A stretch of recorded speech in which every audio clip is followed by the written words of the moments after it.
అలాగే మరొకటి phone number. ఒకే phone నెంబర్కి 1000, 2000, 13,888 అకౌంట్స్ హయ్యెస్ట్ చేసింది ఉంది. 13,888 అకౌంట్లు ఒక ఫోన్ నెంబర్ మీద. కనీసం ఒక ఊరు కూడా సరిపోదు. మరి ఎందుకు చేశారో నాకు తెలియదు. అది అలాంటి డమ్మీ, అలాంటి కొన్ని ఉన్నాయి. 1000, 2000, 3000, 5000 అలా ఉన్నాయి. అలాంటి అకౌంట్ హోల్డర్స్ తప్పుడి తీసుకొచ్చి మార్కెట్లో తీసుకొస్తే కాయిన్ రేట్ ఆటోమేటిక్ కింద పడిపోద్ది. కాబట్టి ఆ అకౌంట్స్ని ప్రోత్సహించడానికి కూడా నా చేతిలో లేదు. కేవైసీ లేకపోతే ఎక్స్చేంజ్లోనూ మన ఎక్స్చేంజ్నే ఆపేస్తుంది గవర్నమెంట్. దానికి మొత్తం గవర్నమెంట్కి ఏం కావాలి? ఎంత క్యాష్ ట్రాన్సాక్షన్ అవుతుందో ఆ వివరాలు కావాలి. ఇప్పుడు బ్యాంకు చూడండి, బ్యాంకులో మనం వేసినా తీసినా సరే గవర్నమెంట్ తెలిసిపోతుంది. అలాగే ఈ ఎక్స్చేంజ్ కూడా బ్యాంకు లాగే దీనికి ఏర్పాటు చేశారు ఇప్పుడు.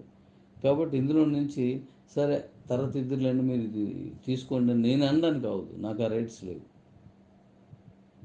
కానీ మీ అప్పుడు మీరు ఏం చేస్తారంటే మీకున్న ఫోన్ నెంబర్కి ఉన్న వెసులుబాటు ఏంటంటే మీ ఆధార్ కార్డులో మీ నాన్నదో, మీ అమ్మగారిదో, మీ అక్కదో, అన్నీదో ఎవరిది ఉంటే ఆ నెంబర్ని డైరెక్ట్ చేసుకొని పెట్టుకోవచ్చు. ఎందుకంటే ఆధార్ కార్డులో ఉన్న నెంబర్ ఇదే. ఒకే ఇంట్లో 20 మంది ఉన్నారు, 20 మందికి ఒకే ఆధార్ కార్డు ఇచ్చారు.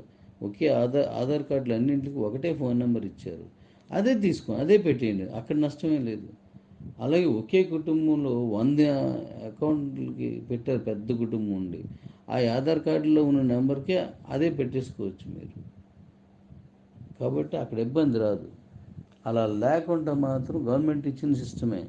ఆధార్ కార్డులో ఏ నెంబర్ ఉందో ఆ నెంబర్నే కన్సిడర్ చేస్తున్నాం మనం కూడా.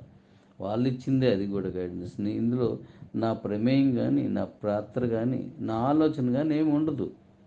సిస్టమ్ ప్రకారం మనం వెళ్ళాల్సిందే. సెంట్రల్ గవర్నమెంట్ చెప్పిన సిస్టమ్ ప్రకారం మనం వెళ్ళడం తప్ప మరో దారి లేదు.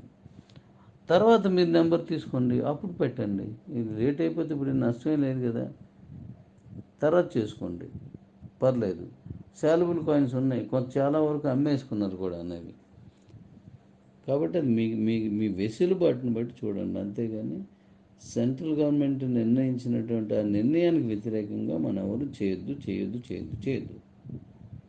లేదు పర్లేదు, సెంట్రల్ గవర్నమెంట్ నేను ఒప్పిస్తాను అంటారా, రెండు మీకు రకాలు అలగిస్తాను.